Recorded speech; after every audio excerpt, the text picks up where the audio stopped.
आप सभी को जय मसीह की। और इस आज की सभा में आपका स्वागत है। आइए हम खड़े हो जाएं और इस समय परमेश्वर की आराधना करें और इन गीतों के द्वारा। और मैं आपको अर्ज करता हूं कि आप इस समय किसी भी चीज़ जो आपको डिस्ट्रैक्ट कर सकती है, आप उसको कुछ समय के लिए दूर रख दीजिए। और आइए हम मिलकर परमेश्वर की ओर देखें और अपनी आंखों को और अपने दिलों को उसकी ओर केंद्रित करें।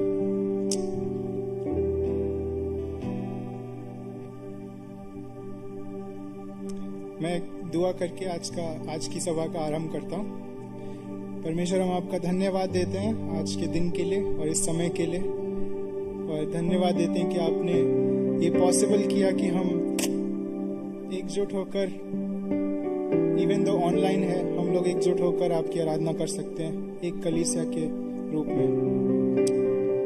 और मैं प्रार्थना करता हूँ परमेश्वर कि आप इस समय को, हमारे शब्दों को, हमारे दिलों को आपकी ओर केंद्रित करें।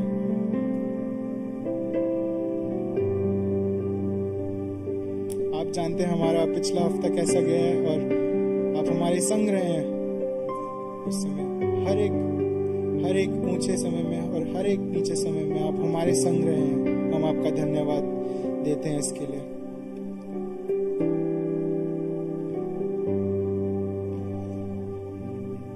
यीशु मसीह के नाम से आमीन।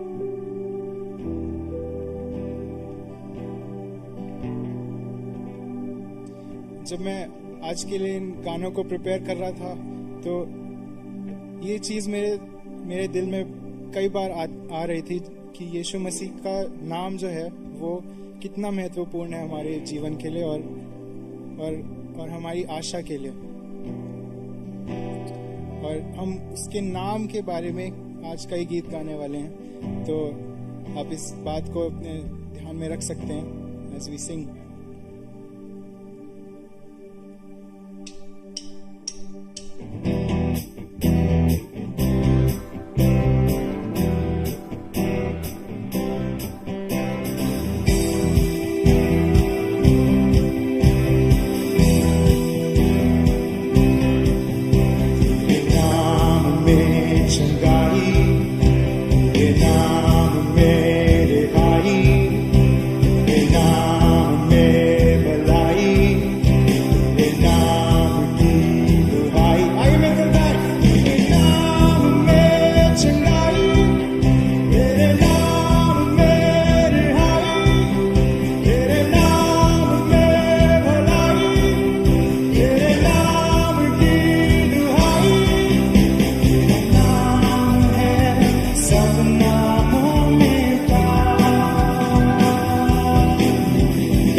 नाम की स्तुति आराधना गाएं, चिल्ला कर गाएं। और ये अगला गीत कहता है मैं चिल्ला कर गाऊंगा उसकी आराधना।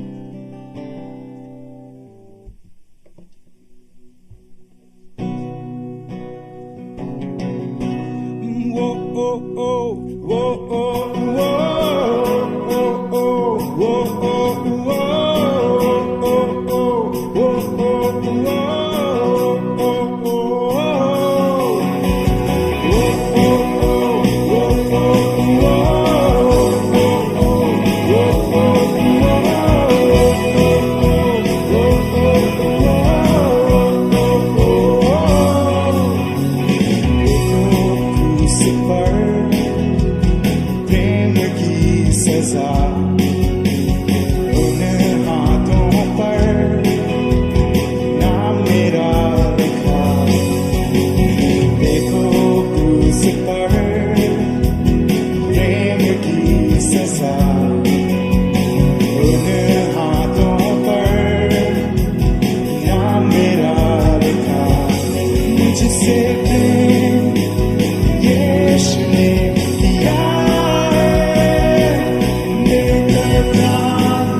जीवन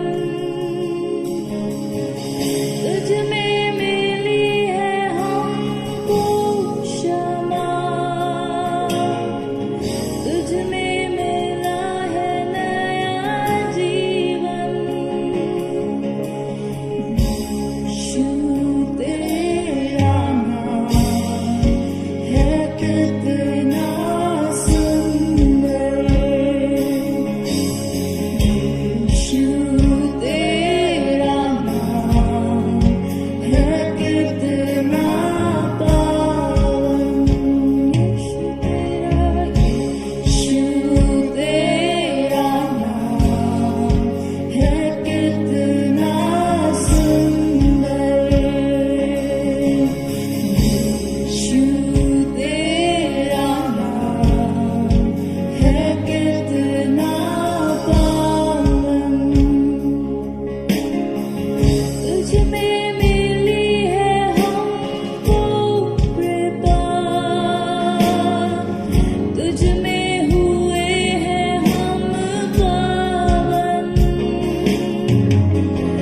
तुझ में मिली है हमको कृपा, तुझ में हुए हैं हम पावन। यीशु तेरा नाम है कितना सुंदर, यीशु तेरा नाम है कितना पावन। तुझ में मिली है हमको शिफा, तुझ में मिला है अनंत जीवन, तुझ में मिली है हमको शिफा, तुझ में मिला है अनंत जीवन।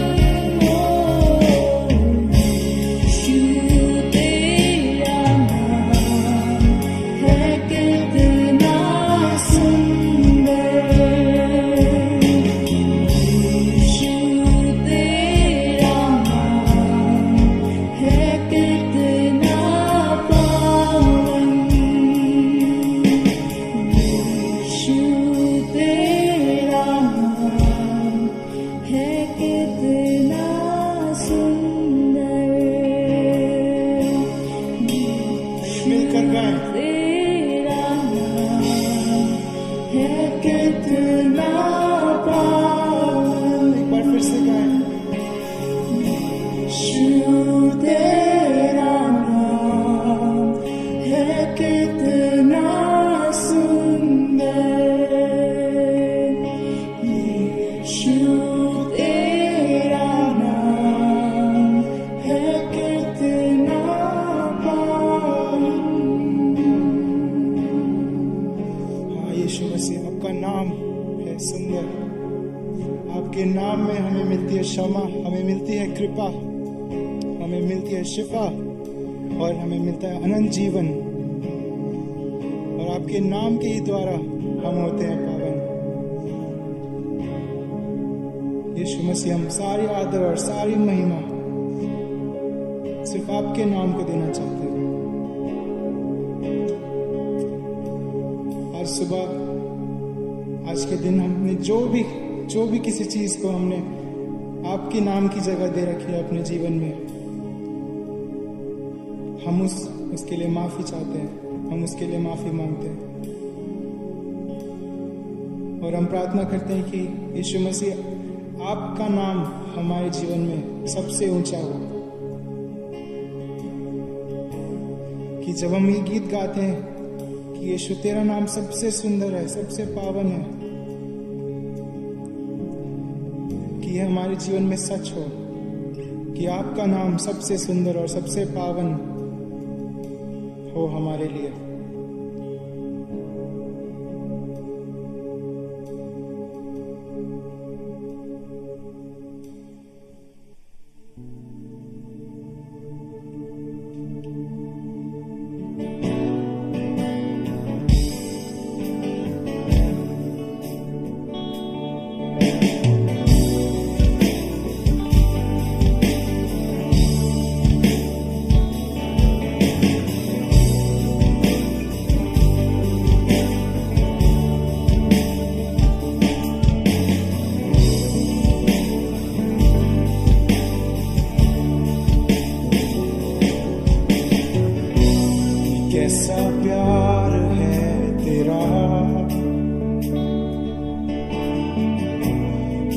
कैसा तूने है किया,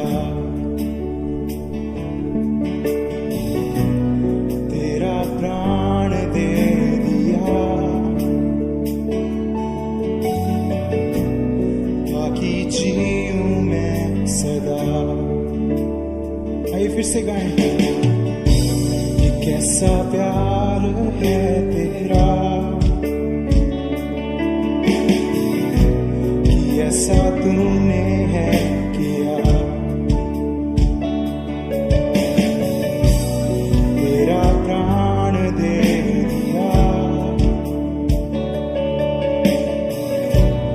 ताकि जीऊं मैं सदा।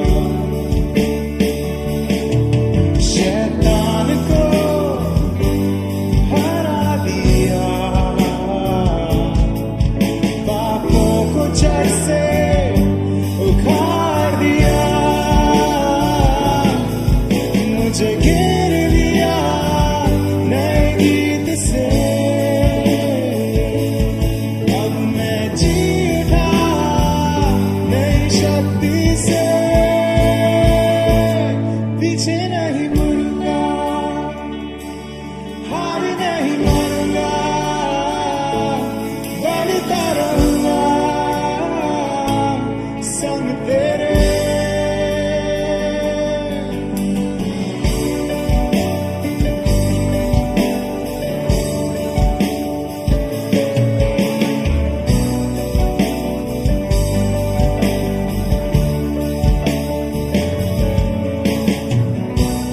मेरी ओर से लड़ेगा, कभी हाथ न छोड़ेगा,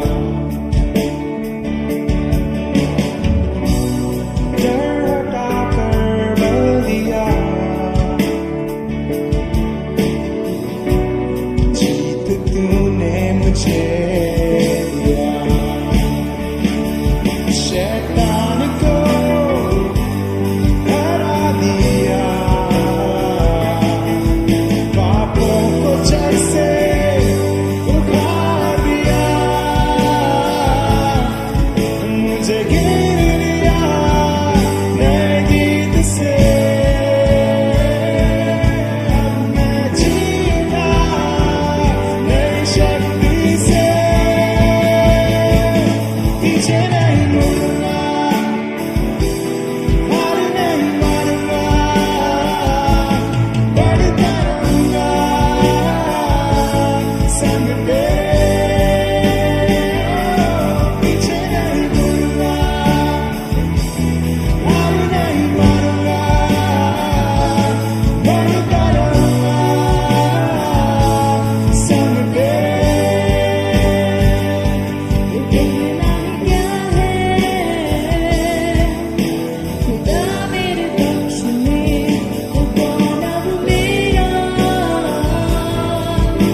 विरोधी ठहरेगा। तो कहना क्या है खुदा मेरे पक्ष में, तो कौन अब मेरा विरोधी ठहरेगा।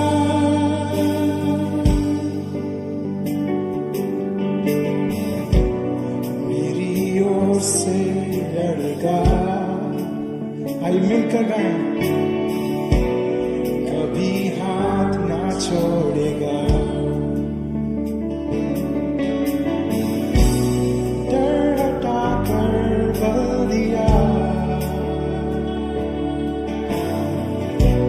जीत तूने मुझे दिया।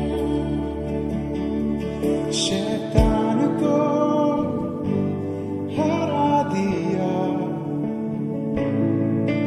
पापों को जड़ से उखाड़ दिया, मुझे घेर लिया नए गीत से। अब मैं जी उठा नई शक्ति से, पीछे नहीं मुड़ूंगा, हार नहीं मानूंगा, बढ़ता रहूंगा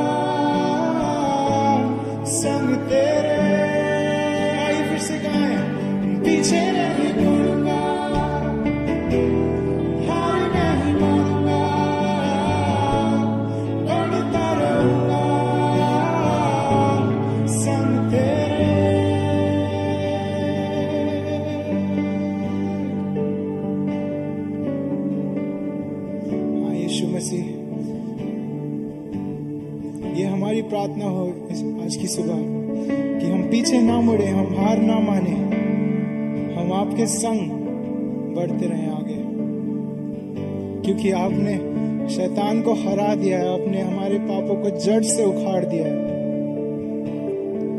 और आपने हमें विजय दी है, आपने हमें जीत दी है।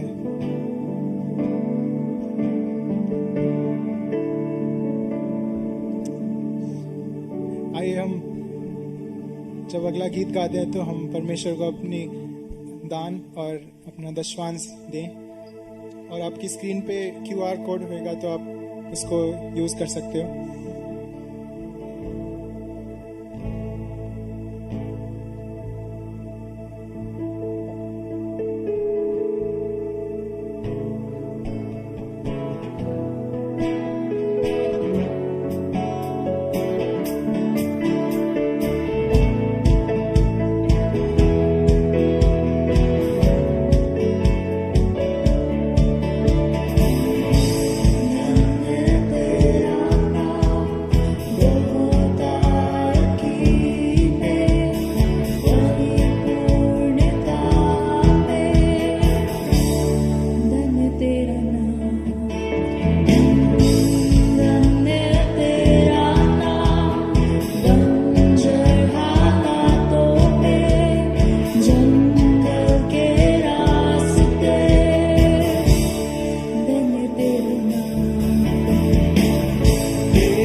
मिलकर गाएं।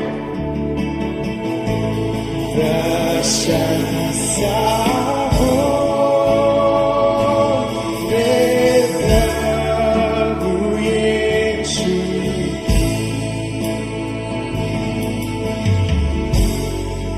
कितना महान, कितना महान। इस गीत का आखिरी वर्ष आइए हम मिलकर गाएं। मसीह आवेगा,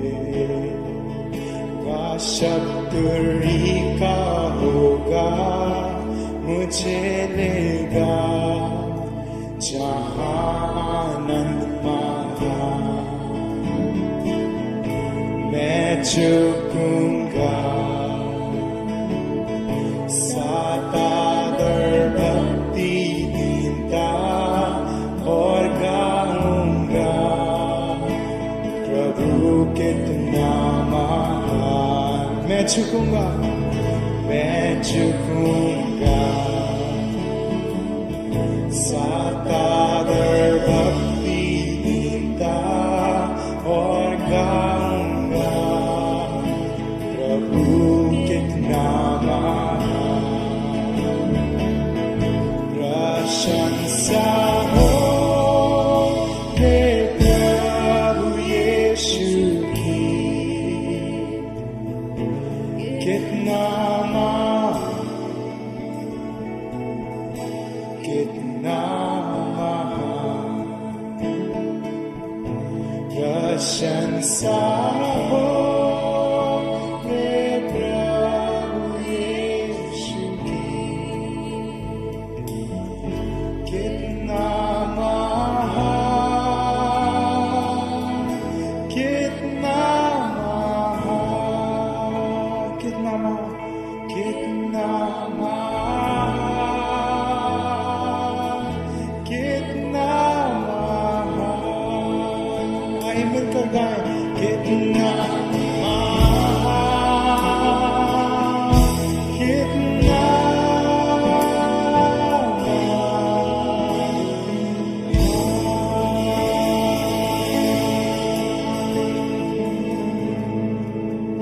हाँ यीशु मसीह, आपका नाम कितना महान है, हम उसको शब्दों में बयान भी नहीं कर सकते।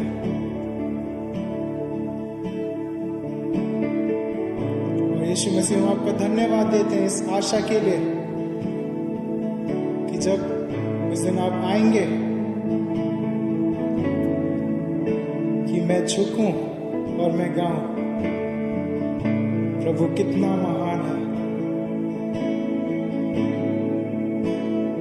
मैं प्रार्थना करता हूं कि आप हमारा हृदय, हमारा दिल, हमारा जीवन, हमारी हर एक आशा, हर एक डिजायर को आप अपने प्लान के हिसाब से आप अलाइन करें, ताकि जो जीवन हम जिए वो आपकी महिमा के योग्य, वो आपको महिमा दे। हमारा हर एक शब्द, हमारा हर एक एक्शन आपको महिमा दे।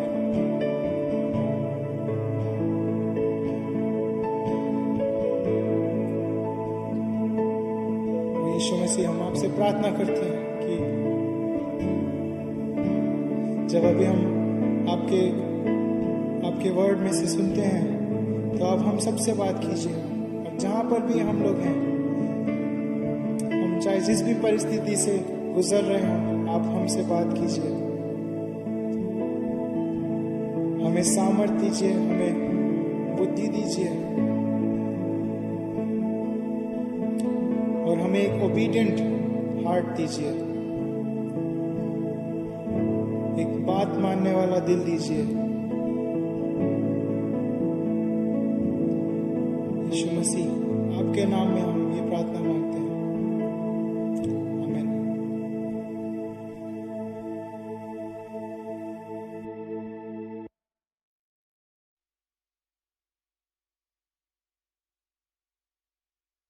जय मसीह की आप सबको। सो आज का वचन है, तुम अपने पिता शैतान से हो और अपने पिता के लालसाओं को पूरा करना चाहते हो।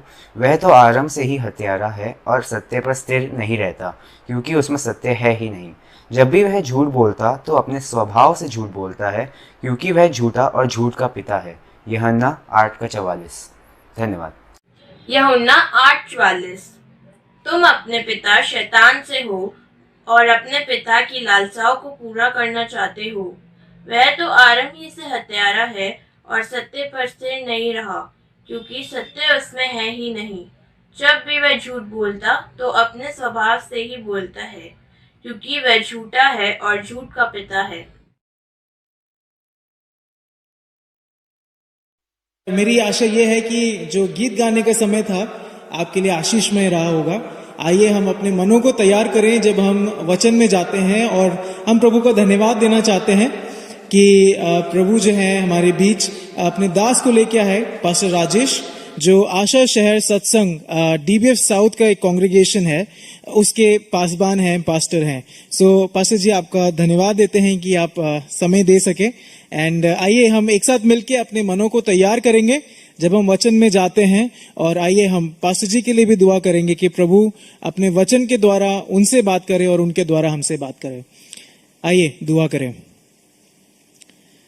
प्रभु जी, हम आपका धन्यवाद देते हैं कि आप महान हैं, आप सर्वशक्तिमान हैं, और उससे भी अधिक धन्यवाद देना चाहते हैं प्रभु कि आप इस समय हमारे बीच उपस्थित हैं, हमारे घरों में उपस्थित हैं, यहाँ पे उपस्थित हैं। हम आपका धन्यवाद देते हैं प्रभु जी। धन्यवाद इस चीज के लिए भी देना चाहते हैं प्रभु कि आपने हमसे अपनी आराधना ली और हमारी आराधना को आपने ग्रहण किया। इसके लिए हम आपका धन्यवाद देते हैं। पिता परमेश्वर, हम आपसे प्रार्थना विनती करना चाहते हैं इस वक्त जब हम आपके वचन को पढ़ते हैं, इस वक्त सुनते हैं आपके दास के द्वारा। प्रभु, आप हम सबसे बात करें। होने दे प्रभु, हमारा जीवन आपको पसंद आए, हमारे जीवन से आपको महिमा मिले प्रभु।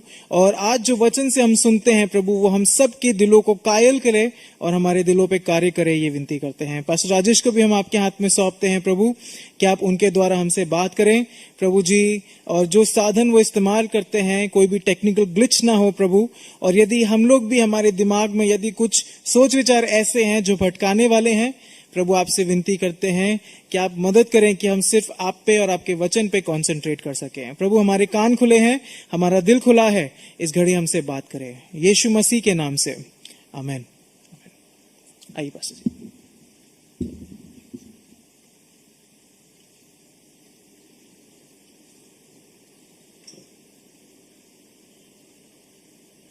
सभी को जय मसीह की। आशा करते हैं कि आप सब कुशल से होंगे, मंगल से होंगे। और मैं परमेश्वर का धन्यवाद करता हूं इस समय के लिए जो परमेश्वर ने समय दिया। और मैं परमेश्वर का धन्यवाद करता हूं कि साथ में परमेश्वर का धन्यवाद करने के साथ में पास्टर मानव का मैं धन्यवाद करता हूं, पास्टर हर्षित जौली का मैं धन्यवाद करता हूं, और टीम का कि उन्होंने ये अवसर दिया कि परमेश्वर के वचन में से मैं बता सकूं। तो आई क्यों ना हम इस समय में हम प्रार्थना में जाएंगे, उसके बाद हम आगे के समय में हम वचन में से सुनेंगे। पिता परमेश्वर, बहुत नम्रता के साथ आपके सम्मुख आते हैं और धन्यवाद करते हैं पवित्र आत्मा परमेश्वर आपकी पवित्र उपस्थिति के लिए जो हमारे बीच में है। प्रभु, हम में से कोई भी योग्य नहीं है कि इस वचन को समझ सके और इस वचन को समझकर अपने जीवन में लागू कर सके। पवित्र आत्मा परमेश्वर मेरी मदद करें ताकि ये वचन हम में से हर एक के हृदय से बातचीत करें और हम सब अपने आप को यीशु के करीब अनुभव करने पाएं, और जो त्रुटियां हमारे अंदर हैं, त्रुटियां हमारे अंदर सामने आने पाए। हर एक के मन, हर एक का हृदय यहीं पे लगा रहे, यीशु मसीह के नाम से, आमीन। एक समय की बात है कि 12 से 10 साल की उम्र के बच्चे वो आपस में किसी बात को लेकर वो आपस में बात कर रहे थे, और एक उनके बीच में एक छोटा सा डॉगी का पिल्ला था, और उसको लेकर ये बात कर रहे थे कौन इस डॉगी के जो बच्चा है इसको अपने पास में वो अपने साथ में लेकर जाएगा, क्योंकि सब उसको पसंद कर रहे थे। तो वहां से एक विश्वासी, एक सज्जन विश्वासी, एक परिपक्व विश्वासी, एक जो नामधारी नहीं थे, प्रभु को लेकर गंभीर विश्वासी वहां से निकल रहे थे। और उन्होंने बोला, बेटा क्या हुआ, यहाँ पर क्या बात कर रहे हैं आप? उन्होंने बोला कि अंकल, हमारे बीच में ये हम इस डॉगी के जो बच्चा है इसको अपने पास में हम में से हर एक जन इसको लेना चाहता है। लेकिन हमारे बीच में बात हुई है कि जो सबसे बड़ा झूठ बोलेगा वो इस डॉगी के पिल्ले को साथ में लेकर चला जाएगा। तो विश्वासी थे और उनको ये बात बड़ी अजीब सी लगी कि भाई आप छोटे हैं और आप झूठ बोलने की बात करें। उन्होंने 10 मिनट का एक छोटा सा संदेश उन बच्चों को सुना दिया और अंतिम में उन्होंने बोला कि जब मैं तुम्हारी उम्र का था मैं एक भी झूठ नहीं बोलता था। बड़े सीरियस होकर उन्होंने बोला और सन्नाटा छा गया वहां पर। एक छोटा सा बच्चा आया, उसने डॉगी को उठाया, उसने बोला अंकल ले लीजिए, आप शर्त जीत गए, आप इसको साथ में लेकर जा सकते हैं। जब हम इस दुनिया के अंदर हैं, ना सिर्फ अविश्वासी इस झूठ से प्रभावित हैं, वरन एक विश्वासी, एक सच्चा विश्वासी भी इस झूठ से प्रभावित है। उसका इस पर कहीं ना कहीं असर है। और कई ट्रेनिंग होती है इस दुनिया के अंदर जिसमें सिखाया जाता है। 3 महीने की ट्रेनिंग होती है, 6 महीने की ट्रेनिंग होती है, भाई कितना अच्छी तरीके से आप झूठ बोल सकते हैं और उसका पैसे देकर उस जॉब को वो करते हैं। और कई महकमों के अंदर जॉब भी ऐसी होती है कि जहां पर आप बिगर झूठ बोले आप जॉब नहीं कर सकते, क्योंकि आपको झूठ बोलकर कस्टमर को फंसाना पड़ेगा, कस्टमर को भाई क्या कहते हैं चुंगल में लाना पड़ेगा ताकि कस्टमर फंस जाए और उसको अपना प्रोडक्ट को हम बेच सकें।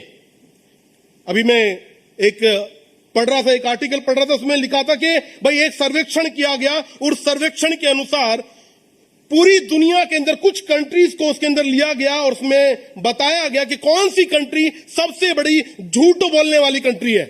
और बड़ा आश्चर्य हुआ मुझे जानकर कि जो चाइना थी वो नंबर 1 थी और भारत का नंबर पता कौन सा था? चौथा नंबर था। जिस दुनिया के अंदर हम रहते हैं मेरे प्रिय भाइयों बहनों, उसके अंदर झूठ हर एक महकमे के अंदर है, हर एक व्यक्ति के अंदर है। इवन एक ऐसी प्रतियोगिता भी विदेश में होती है जिसमें भाई वर्ल्ड का जो सबसे नंबर 1 जो झूठ बोलने वाला है उसको चुना जाता है, उसको चुनाव होता है। हाँ भी ये व्यक्ति है, इसने झूठ भाई सबसे बड़ा झूठ बोला है और उसको नंबर 1 का खिताब दिया जाता है। और इस दुनिया में ये सिखाया जाता है कि हाँ झूठ बोलना अच्छा है, हम झूठ बोल सकते हैं। अभी हमने अपनी जवानों की सभा करी जिसमें हम करीब 22 से 23 जवान थे और वहां पर हमने थोड़ा सा एक भाग लिया इस चीज का। और मैंने उनसे ये पूछा कि बताइए हम कहां तक झूठ बोल सकते हैं, कौन सी हद तक हम झूठ बोल सकते हैं। हाँ भाई हाँ इतनी हद तक हम झूठ बोल सकते हैं, इसके बाद हम नहीं बोल सकते हैं। और बड़ी आश्चर्य वाली बात थी, आपको पता है 100% में थे, 100% में से 80% ने बोला हाँ हम इतना % तक हम झूठ बोल सकते हैं। विश्वासी मसीह जवान, और हमको नहीं पता, कई विश्वासी को नहीं पता क्या झूठ है क्या झूठ नहीं है, क्या झूठ है क्या झूठ नहीं है। इससे हर एक जन प्रभावित है। दुनिया के अंदर ऐसे झूठ को पवित्र झूठ बोला जाता है। हमें बाइबल में समझाया जाता है नहीं, हमें पवित्र बनना है, हमें पवित्र जीवन जीना है, हमें मसीह की तरह जीवन जीना है। लेकिन दुनिया के अंदर बताया जाता है कैसे हम पवित्र झूठा बन सकते हैं, कैसे हम पवित्र झूठ बोल सकते हैं। और आज का विषय इसी बारे में है, पवित्र झूठ के बारे में। और इस बात को जब हम इस विषय को जब हम देख रहे हैं, इस बारे में सोचें क्या हम इस पवित्र झूठ का शिकार तो नहीं हो गए हैं? कहीं हम इसके आदी तो नहीं हो गए? कहीं ये बात हमारे रगों के अंदर चली तो नहीं गई है? इसके अंदर हम 2 बातों को हम इसके अंदर देखेंगे। पहली जो बात है वो देखेंगे, झूठ का पिता पवित्र झूठ में फंसाना चाहता है। इस चीज को समझो, अरे कौन है, किसको फंसाना चाहता है?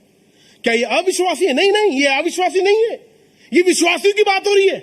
ये उन विश्वासी की बात हो रही है जो नामधारी उनकी बात नहीं हो रही है। ये उनकी बात है जो प्रभु को लेके गंभीर हैं, प्रभु को लेके बढ़ना चाहते हैं। वो लगातार प्रार्थना कर रहे हैं, लगातार वचन को पढ़ते हैं, लगातार वचन को लेके गंभीर रहते हैं। ये उनकी बात हो रही है कि झूठ का पिता क्या करना चाहता है? पवित्र झूठ में फंसाना चाहता है। और इस खंड के अंदर हम देखें, इस खंड के अंदर हम देखेंगे, अगर आप यूहन्ना की सुसमाचार की पुस्तक पढ़िए, आप देखेंगे वहां पर भाई यीशु मसीह बोल रहे हैं, भाई वचन ने भाई दुनिया में आए और वचन ने डेरा किया, लोगों ने अंधकार को ज्यादा प्रिय जाना और ज्योति को उन्होंने प्रिय नहीं जाना। और यहां पर देखेंगे एक बड़ा झुंड, यहूदियों का एक बड़ा झुंड, यीशु मसीह यहूदियों के बीच में गए, यहूदियों का एक बड़ा झुंड यीशु मसीह के खिलाफ हो गया है, क्योंकि उनकी जो व्यापार था, उनकी जो धन कमाने की जो जो जो उनका जो जरिया था, उनको लेकर प्रभु यीशु मसीह ने भाई हमला कर दिया। उनकी शिक्षाओं पर प्रभु यीशु मसीह ने हमला कर दिया। वो वचन पर गंभीर नहीं है, वो जो पूर्वजों के द्वारा बनाए गए नियम कानून है उनको लेकर ज्यादा गंभीर है। तो प्रभु यीशु मसीह ने क्या करा, उन पर हमला कर दिया, उनकी शिक्षाओं को गलत बताया, उनकी बातों को गलत बताया। उन्होंने यीशु मसीह का इंकार कर दिया, इंकार कर रहे हैं। और यहां पर 8वें अध्याय में हम देखेंगे यीशु मसीह को फंसाने के लिए एक व्यभिचारिणी को लेकर आए, क्योंकि यीशु मसीह को फंसा सके। लेकिन यीशु मसीह ने उनको ऐसा जवाब दिया, वो वहां से चले गए। फिर वहां पर यीशु मसीह बोल रहे हैं, भाई मैं जगत की ज्योति हूं। बोल रहे हैं, भाई तुम मुझको नहीं विश्वास करते हो, तुम पिता को नहीं जानते हो, मैं पिता की ओर से आया हूं। बोले तुम पिता को नहीं जानते हो। फिर आगे यहां पर यीशु मसीह बोलते हैं, तुम मुझको, अगर आप 21 से लेकर अगर 30 में देखेंगे तो यहां पर यीशु मसीह बोलते हैं कि भाई तुम जो है मुझको भाई मनुष्य के पुत्र को ऊंचे पे चढ़ाओगे तो जानोगे कि मैं वही हूं। मैं अपने आप से कुछ नहीं करता, परंतु जैसा मेरे पिता ने मुझे सिखाया वैसे ही करता हूं। जब यीशु मसीह ने इस बातों को कर रहे हैं तो उन्होंने यीशु मसीह पे विश्वास किया। यह बड़ी आश्चर्य करने वाली बात है। इतनी सारी बातें, इतनी गहरी वचन प्रभु यीशु मसीह दे रहे हैं, लेकिन जब यीशु मसीह ये कह रहे हैं तो ये विश्वास कर रहे हैं। तो कैसा विश्वास है? यहां पर यीशु मसीह ने ऐसे विश्वासियों को 31 पद में अलग कर लिया। अब ये नहीं पता कि ये इनको अलग लेकर गए हैं यीशु मसीह, या फिर उनके बीच में ही रहते हुए यीशु मसीह ने इनसे बात करी है। और मुझे ऐसा लगता है कि यीशु मसीह जिन्होंने विश्वास किया इनको थोड़ा अलग ले गए और वहां से भाई अलग ले जाकर उनसे बात कर रहे हैं, और अलग ले जाकर उनको बात कर रहे हैं। और यीशु मसीह बोल रहे हैं, भाई तुम जो है पिता को नहीं, तुम अपने पिता की इच्छाओं को, पिता की लालसाओं को तुम पूरा कर रहे हो। अगर यहां पढ़ेंगे 39 में, बोलते भी हमारा पिता तो अब्राहम है। यीशु मसीह बोलते भाई तुम्हारा जो पिता अब्राहम है वो मेरी बातों को मानता हुआ आया है। अगर तुम उसकी बातें सच में तुम उसके संतान होते तो तुम उसके समान होते। लेकिन बोलते नहीं। अब फिर वो बोल रहे हैं, आगे देखेंगे, बोल रहे हैं हमारा जो पिता है परमेश्वर है, परमेश्वर हमारा पिता है। फिर यहां पे यीशु मसीह सीधी बात करते हैं। 44 में बड़ी सीधी बात कर रहे हैं। पहले वो इनडायरेक्टली बोले नहीं, तुम अपने पिता की लालसा को पूरा कर रहे हैं। जब यीशु मसीह ने पिता की बात लेकर आए तो वहां पर वो बोल रहे हम व्यभिचार की संतान नहीं है, व्यभिचार से जन्मे नहीं है। यीशु मसीह बोलते हैं 44 में, तुम अपने पिता शैतान से हो। और ये किनको बोल रहे हैं? ये उनको बोल रहे हैं जिन्होंने यीशु मसीह पे विश्वास किया है। वो उन्होंने बोला है, अपने विश्वास को दिखाया है। बोले तुम अपने पिता शैतान से हो, शैतान से हो और अपने पिता की लालसा को पूरा करना चाहते हो। और उसकी लालसा क्या है? वचन से विपरीत है। उसकी लालसा क्या है? जो पिता से विपरीत है। उसकी लालसा क्या है? जो पवित्र परमेश्वर है उससे एकदम विपरीत है। उनकी लालसा को, शैतान की लालसा को पूरा करना चाहते हो। और वहां पर एक बात अगर आप देखेंगे, यीशु मसीह बोलते हैं कि भाई वो आराम से हत्यारा है, सत्य पर स्थिर नहीं रहा, क्योंकि सत्य उसमें है ही नहीं। जब वह झूठ बोलता है तो अपने स्वभाव ही से झूठ बोलता है, क्योंकि वह झूठा है वरन झूठ का पिता है। वो झूठ का पिता है। और एक बात यहां पर अगर मैं एक इंग्लिश बाइबल के अंदर देख रहा था, वहां पे लिखा है कि भी उसकी जो मातृभाषा है वो झूठ है। शैतान की मातृभाषा क्या है? झूठ है। अगर मैं अभी विश्वासी से पूछूं, भैया आपकी मातृभाषा क्या है? बोलेंगे भैया हिंदी है हमारी। तो नहीं, विश्वासियों की हिंदी नहीं है। विश्वासियों की जो मातृभाषा है बाइबल है। शैतान की जो मातृभाषा वो झूठ है, और विश्वासियों की जो मातृभाषा है वो बाइबल है।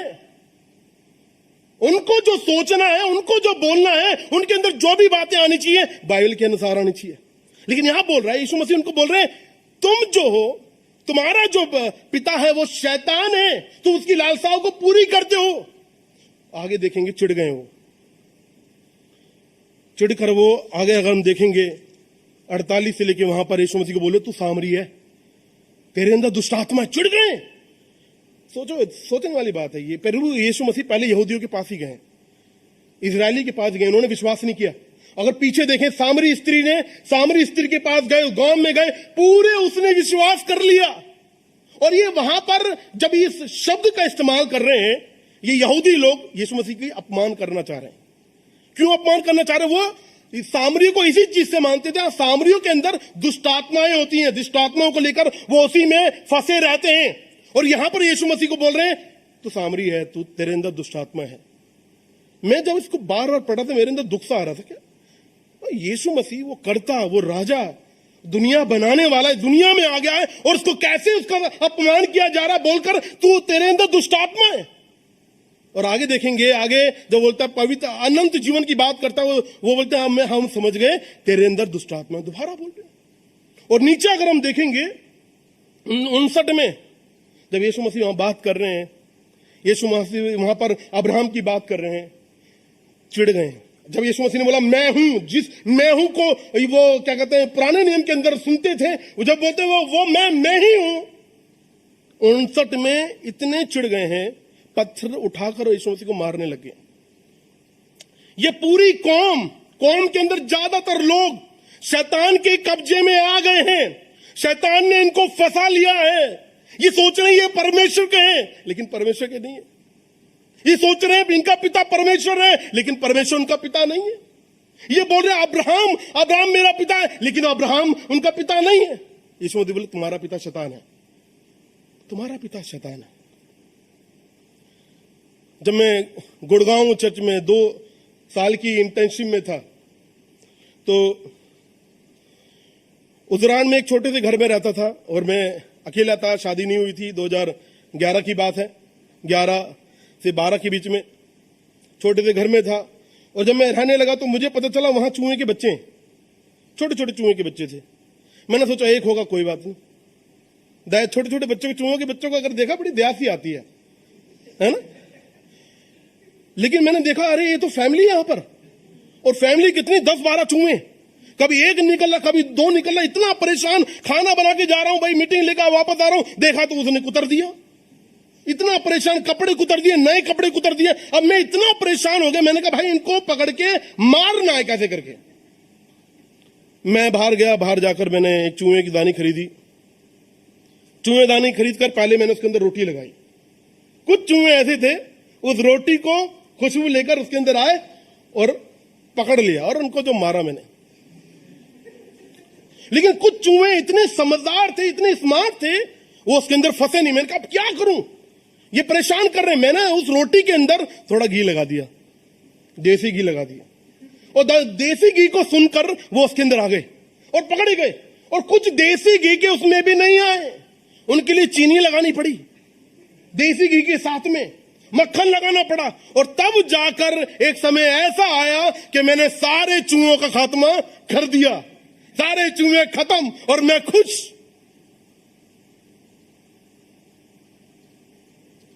शैतान फंसाना चाहता है, विश्वासी को फंसाना चाहता है, इस पवित्र झूठ के जाल में फंसाना चाहता है। उसको पता है कौन सी नस है जिसको दबाकर यह फंस जाएगा, और अलग अलग उपाय करता है, अलग अलग उपाय करेगा। किसी के लिए रोटी काफी है, किसी के लिए घी लगा के काफी है। कोई विश्वासी थोड़े ज्यादा होते तो उनके लिए मक्खन लगाना पड़ता है, किसी के लिए चीनी लगाएगा, लेकिन फंसाने की कोशिश करेगा। और जो फंस गया समझो गया। जिस दुनिया में हम रहते हैं मेरे प्रिय भाई बहनों, ध्यान दीजिएगा, हम जो विश्वासी हैं हमारे ही ताक में है, हमको ही फंसाने के चक्कर में है कि हमको पकड़ के ये फंसा दे इस पवित्र झूठ के जाल में। अपने फायदे के लिए झूठ बोलेंगे, कोई बात नहीं, चलता है। दूसरा बोलेगा, दूसरे के फायदे के लिए झूठ बोलेंगे, ये भी चलता है। ऐसे सोचेंगे भाई सजा ना मिले इस चीज के लिए झूठ बोलेंगे, स्कूल के अंदर, कॉलेज के अंदर, अपनी जॉब के अंदर सजा ना मिले, पनिशमेंट ना मिले, जॉब ना चले जाए, झूठ बोलेंगे। लंबी, कुछ लोग ऐसे होते हैं लंबी लंबी छोड़ते हैं, उनको नहीं पता कि वो झूठ, ये झूठ है। लंबी लंबी, इतनी लंबी कि कोई पकड़ ना सके, उनको नहीं पता झूठ का जाल है, शैतान ने डाल दिया है। कुछ लोग अपना इमेज बचाने के लिए, अपना आदर बचाने के लिए, अपना रेस्पेक्ट बचाने के लिए झूठ बोलते हैं। कहीं गए खाने के लिए, खाना अच्छा नहीं है, पूछा भैया खाना कैसा बना है, अब बहुत अच्छा खाना बना भैया, बहुत बढ़िया खाना बना है। बहुत अच्छा खाना बना है। उनको ये नहीं पता कि ये छोटा सा जो झूठ है, ये झूठ है। परमेश्वर का वचन क्या आता है, नीति वचन उसका 6:16 में, परमेश्वर झूठ से घृणा करता है, परमेश्वर झूठ से नफरत करता है। बड़ा डायरेक्ट लिखा उसके अंदर, और 7 में से 2 बातें झूठ के लिए है उसके अंदर। किसी ने कपड़े पहने, पूछा भैया कपड़े कैसे लग रहे हैं, कपड़े अच्छे नहीं लग रहे, लेकिन क्या बोल दिया, भैया कपड़े बहुत अच्छे लग रहे हैं, भाई हीरो लग रहे हैं, एकदम सलमान खान की तरह लग रहे। पत्नी ने फोन किया, पति ने फोन किया, भाई मम्मी पापा ने फोन किया, हाँ बच्चे कहां पर हो, किधर हो, घर के नीचे नहीं है, बहुत दूर है, 2-3 किलोमीटर है, पापा घर के नीचे अभी आ रहे हैं। उनको नहीं पता हम विश्वासी हैं, हमें इस झूठ से, इस पवित्र झूठ से समझौता नहीं। पादरी ने पूछा, जैसे मैं कलीसिया के बाद हम चर्च के कुछ लोग फोन करते हैं, भैया आज क्या हुआ, चर्च में क्यों नहीं आए, है ना, और अलग अलग बहाने देख सुनने को मिलते हैं। और यही मत सोचे पादरी को पता नहीं है, पादरी समझ लेते हैं लेकिन बोलते नहीं है बाद में कि हाँ भाई तुमने झूठ बोल रहे हैं। तो अगर क्लोज रिलेशन है तो बोल देंगे तो झूठ बोल रहे तुम, लेकिन अगर थोड़ा सा दूर है तो नहीं बोलेंगे, नहीं।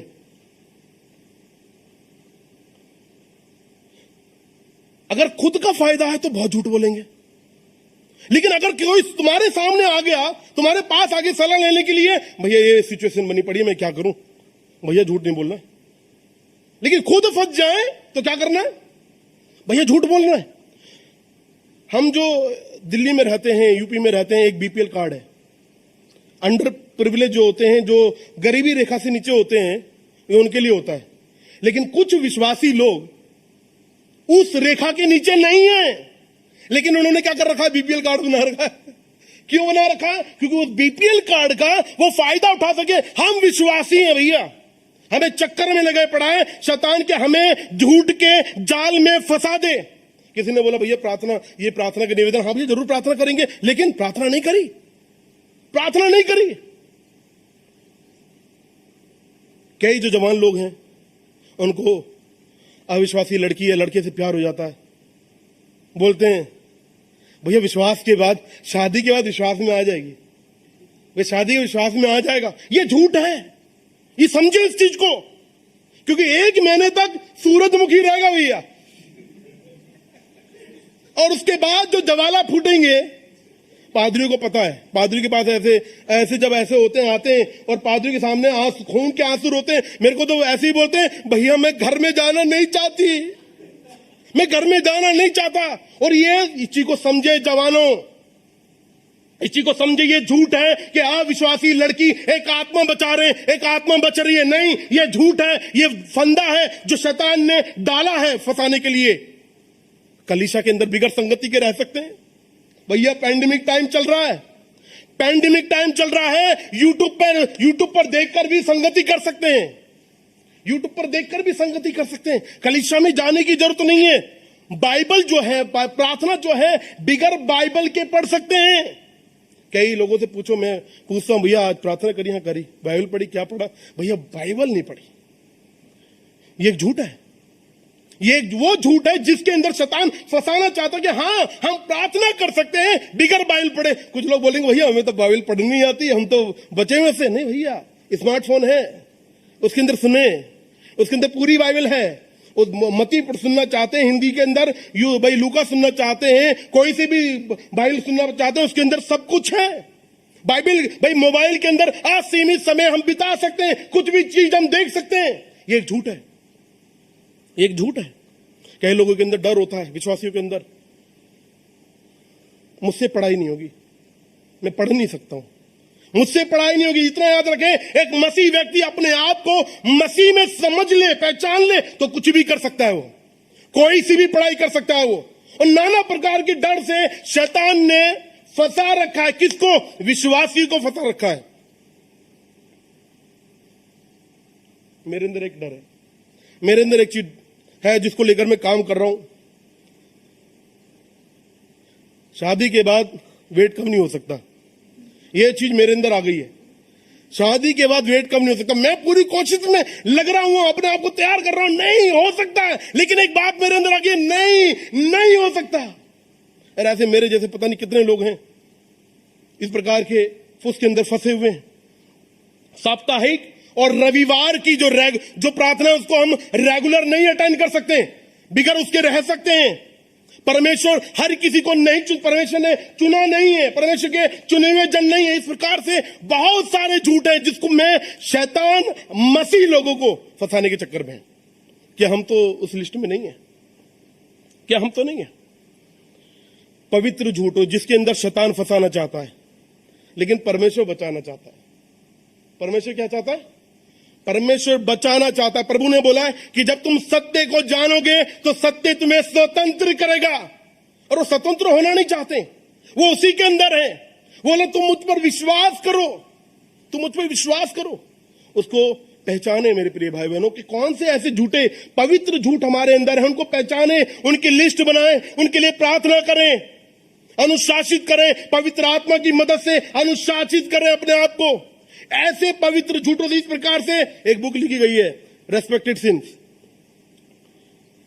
ऐसे बहुत सारे पाप हैं हमारे अंदर जो पवित्र के रूप में हमारे अंदर कब्जा किए हुए हैं, और प्रभु यीशु मसीह हमारे हर एक पापों के लिए वो मारे गए हैं। उनकी मार खाने का मतलब यही है, उनका अपमान सहने का मतलब, जो उनको बोला जा रहा है तेरे अंदर दुष्ट आत्मा है, उनको सहने का मतलब यह है कि आप और मैं बचाई जा सके। जब उनको कोड़े मारे गए, वो अनगिनत जो पीड़ा उन्होंने सही, वो इसलिए था ताकि आप और मैं बचाए जा सके। जब उनको लोग थूक रहे थे, मार रहे थे, पीट रहे थे, यीशु मसीह ने इसलिए था ताकि आप और मैं इस प्रकार के पवित्र झूठ जैसे पापों से हम बचाए जा सके, समझ सके, उन पर कार्य कर सके। यीशु मसीह सिर्फ मारे नहीं गए, यीशु मसीह जी उठे, वो इसीलिए ताकि हम पाप के लिए मर जाएं, हम ऐसे इस प्रकार के पापों के लिए मर जाएं और मसीह के लिए जीकर मसीह के अनुसार हम जिए, उसके अनुसार जिए। प्रभु तेरे लिए जीना है, बोलने में नहीं, जीवन के अंदर नजर आना चाहिए, जीवन के अंदर नजर आना चाहिए। और ये परमेश्वर हमको पवित्र झूठ जैसे पापों से बचाना चाहते हैं। एक कलीसिया को उदाहरण देकर उसके बाद में खत्म करूंगा।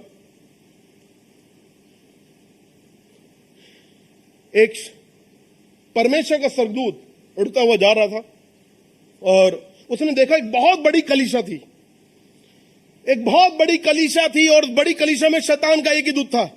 वो नीचे उतरा, उसने बोला भाई इतनी बड़ी कलीसिया और शैतान ने एक ही दूत छोड़ रखा, क्यों? उसने बोला इनके लिए मैं अकेला काफी हूं, क्योंकि ये जब रविवार को आते हैं तो दूत बन जाते हैं और सोमवार से लेकर शनिवार तक भूत बने रहते हैं, इनके लिए मैं काफी हूं। उसने बोला समझ में आ गया। फिर वो उड़ता गया और एक छोटी सी कलीसिया थी, लो लगा के प्रार्थना करती थी, संगति में जुड़ी रहती थी, कोई समझौता नहीं था परमेश्वर के वचन से, लगातार वो प्रभु में बनी हुई थी। और वहां पर शैतान के बहुत सारे दूत थे और उसको समझ में नहीं आया। स्वर्गदूत उतरा, उसने बोला भाई छोटी सी कलीसिया और इसमें इतने सारे शैतान के दूत। उन्होंने बोला, उनके बीच में जो प्रधान था, ये थोड़े हैं लेकिन बहुत सामर्थी हैं, ये थोड़े हैं मगर लगातार प्रार्थना करते रहते हैं, ये थोड़े हैं पाप से कोई समझौता नहीं करते हैं, ये थोड़े हैं मगर ये परमेश्वर को लेकर लोलीन रहते हैं, प्रभु में बने रहते हैं, लगातार वो एक दूसरे को उठाते रहते हैं। इसलिए इनको पाप में फंसाने के लिए, इनको परमेश्वर से दूर करने के लिए शैतान के बहुत सारे दूत हैं। और सवाल हम अपने परिवार से पूछें, अपने परिवार को लेकर पूछें, अपने आप को लेकर पूछें कि हम कौन सी कलीसिया में, हम कौन सी श्रेणी के अंदर हम आते हैं, हम बड़ी वाली में, छोटी वाली में। और इतना याद रखें, हमें पहचानना बहुत जरूरी है मेरे प्रिय भाई बहनों। पवित्र झूठ एक कैंसर के समान है, एक कैंसर के समान है। वो हमारे अंदर कुछ लोग इतने ज्यादा पाप में बढ़ जाते हैं कि उनके मुंह से जब निकलता है तो झूठ ही निकलता है। तो आइए ना प्रभु के सम्मुख जाएं। जिस यीशु मसीह ने हमारे लिए अपने आप को बलिदान कर दिया, उसकी बलिदान सच्चा था, उसका बलिदान सच्चा था, उसका बलिदान पवित्र था। उसने मौत, जो मृत्यु जैसे एक आम इंसान को एहसास होता है, उस एहसास को उसने ले लिया हमारे लिए। सोचें हम कितने दिनों से झूठ बोल रहे हैं, घर में झूठ बोलते हैं, बच्चों से झूठ बोलते हैं, पत्नी से, पति से झूठ बोलते हैं, सब जगह झूठ ही झूठ चल रहा है। और प्रभु का वचन यहां बोल रहा है कि भाई जो शैतान है वो झूठ का पिता है और परमेश्वर झूठ से नफरत करता है।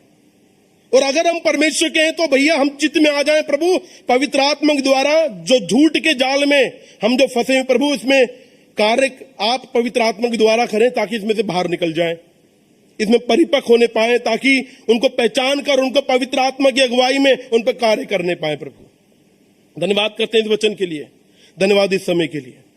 यीशु मसीह के नाम से मांगते और पा लेते हैं, आमीन।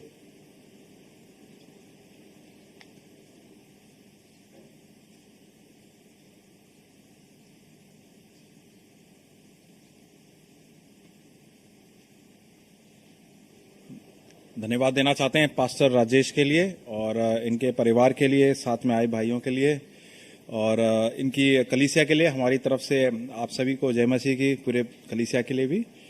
और आज का विषय जो प्रभु ने अपने सेवक के द्वारा हमारे सामने रखा, बहुत ही ज़्यादा गंभीर विषय है। हम लोग काफ़ी सारे झूठ को ऐसे ही हल्के फुल्के में, मजाक में, जोक में ले लेते हैं, मगर अगर आप देखें जो पवित्र आत्मा की उपस्थिति में अगर हम झूठ बोलते हैं और जब वचन से बोला गया प्रभु झूठ से घृणा करता है, तो छोटे छोटे झूठ भी कि मैं 2 मिनट दूर हूं से लेके जिंदगी का बहुत बड़ा झूठ हम बोलें, सबकी श्रेणी एक ही में आती है, झूठ तो झूठ है। तो उसी हिसाब से ये भी जाने पाप तो पाप ही है। और जिस तरीके से प्रभु के वचन के द्वारा बताया गया कि प्रभु यीशु मसीह ने हमारे लिए जो पाप नहीं था, पाप बन गया मेरे और आपके लिए, उसने इस सब को सहा ताकि मैं और आप आज स्वतंत्रता से जी सकें। तो इस स्वतंत्रता से अगर हम जी रहे हैं तो क्यों हम उसी बंधन में वापस जाना चाहते हैं, पाप के बंधन में।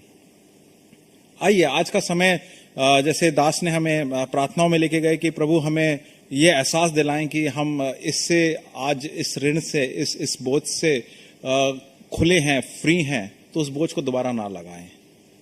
ये समय होगा पश्चाताप का, ये समय होगा रिपेंटेंस का, कि हमारी जिंदगी में बीते हुए हफ्ते में कुछ ऐसे बोल या ऐसे विचार या ऐसे कार्य या ऐसी मंशाएं बन रही होंगी जो पाप की तरफ हमें लेके जाएं।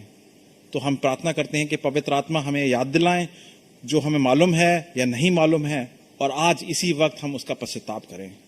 क्योंकि प्रभु का वचन यूहन्ना 1:9 में बोलता है कि प्रभु से आप खुलकर, मुंह खोलकर अंगीकार करो तो विश्वास योग्य है, न्यायी भी है, आपको हर किस्म की अधार्मिकता से साफ करेगा। प्रभु जी धन्यवाद देते हैं आज के वचन के लिए। खासतौर से ये वो रिमाइंडर है प्रभु जी कि जो हम हल्के में ले लेते हैं, और शैतान के किए गए कार्य, शैतान के बनाए गए चुंगल या डिजाइन्स इसी हिसाब से होती हैं कि हमें छलासे में फंसाने के लिए हो। हमें दिखे ही ना कि कुछ है, हल्का लगे, मगर वाकई में अगर आत्मिक रीति से हम देखें तो हम फंसते जा रहे हैं। मालिक आज हम हमारी आत्मिक आंखें खोलें ताकि हम जाने कि हम किस किस्म के जाल में फंसे हुए हैं। प्रभु जी मैं प्रार्थना करता हूं इस समय मेरे को मिला के जितने भाई बहन इस समय कलीसिया में जुड़े हैं हमारे इस वचन सुनने के समय में, हम सब लोग अपने पापों से अंगीकार करें मालिक, रिपेंटेंस करें। और प्रभु जी उन चीजों को पवित्र आत्मा से हम मालिक प्रार्थना करते हैं कि पवित्र आत्मा हमें याद करें, हमें याद दिलाएं कि क्या हमने बोला, क्या सोचा है, क्या करा है, जाने में अनजाने में वो हमारे सामने आए और उस चीजों का हम अभी अंगीकार करें मालिक। ये जानकर के आप विश्वास योग्य हैं और आप न्यायी हैं प्रभु जी, अधार्मिकता से हमें स्वच्छ कराने के लिए। प्रभु यीशु मसीह का अनुग्रह, पवित्र पिता का प्रेम, पवित्र आत्मा की उपस्थिति आपसे लेकर अंत तक बनी रहे जब तक यीशु मसीह आते हैं। पवित्र यीशु मसीह के नाम से मांगते हैं, आमीन। आप सभी का हफ्ता शुभ हो। मैं 2 मिनट लूंगा कि थोड़े से अनाउंसमेंट्स शेयर करने हैं आपके साथ। हमारा आने वाला जो ट्यूसडे है, परसों का दिन, शाम को 7 से 8 बजे हमारी बपतिस्मे की क्लासें हैं। 7 से 8 बजे जूम पर होंगी, तो कृपया करके पास्टर हर्षित से या मेरे से संपर्क करें उन क्लासेस में अगर आपको अटेंड करना है। और इसके बाद अगर मिस कर जाते हैं तो अगले ट्यूसडे को, जो कि 28 सितंबर पड़ता है, 7 से 8 बजे शाम को जूम पे दोबारा ये क्लासेस करी जाएंगी। और इसके साथ साथ हमारी मेंबरशिप क्लासेस आने वाले हफ्ते में होंगी, जो 27 से स्टार्ट होगा। उस हफ्ते में 28 को हमारी माफ कीजिएगा 27 नहीं 28 को हमारी मेंबरशिप क्लास भी होगी। उसका समय जरूर से हम आपको बता देंगे अगले हफ्ते तक। उसके लिए अगर आप हमारे से कुछ डिस्कशन करना चाहते हैं, बताना चाहते हैं, तो मेरे से या पास्टर हर्षित को आप डिटेल बता दीजिए। और मैं धन्यवाद दूंगा जो हमारे साथ पार्टिसिपेट कर सके कल के फुटबॉल के सेशन में। अगला फुटबॉल का जो सेशन होगा हमारा 9 अक्टूबर को होगा, उसकी डिटेल्स हम समय पे आपको बता देंगे। आखिरी अनाउंसमेंट है कि हमारा यूथ कैंप जा रहा है, 21 की रात को जाएंगे, 21 अक्टूबर की रात को, जो कि थर्सडे की रात है। तो फ्राइडे, सैटरडे, संडे मतलब 22, 23, 24 का कैंप है। मेरी यही उम्मीद है कि हमारे साथ जितने जवान लोग हैं हमारे कलीसिया के जुड़ पाएं, और अगर जहां पर काम है, कॉलेज है, तो आप पहले से प्लान कर सकते हैं कि फ्राइडे की छुट्टी लेनी पड़ सकती है आपको, तो उसके लिए आप इंतजाम कर सकते हैं।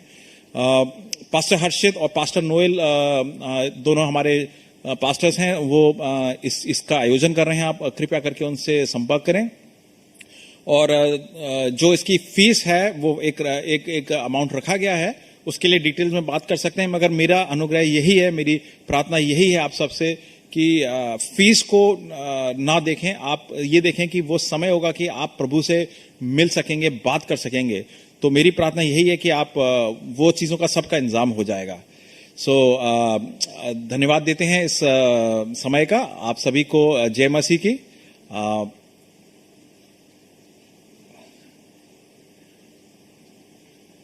आप सभी को जय मसीह की। अगले हफ्ते फिर से मिलेंगे।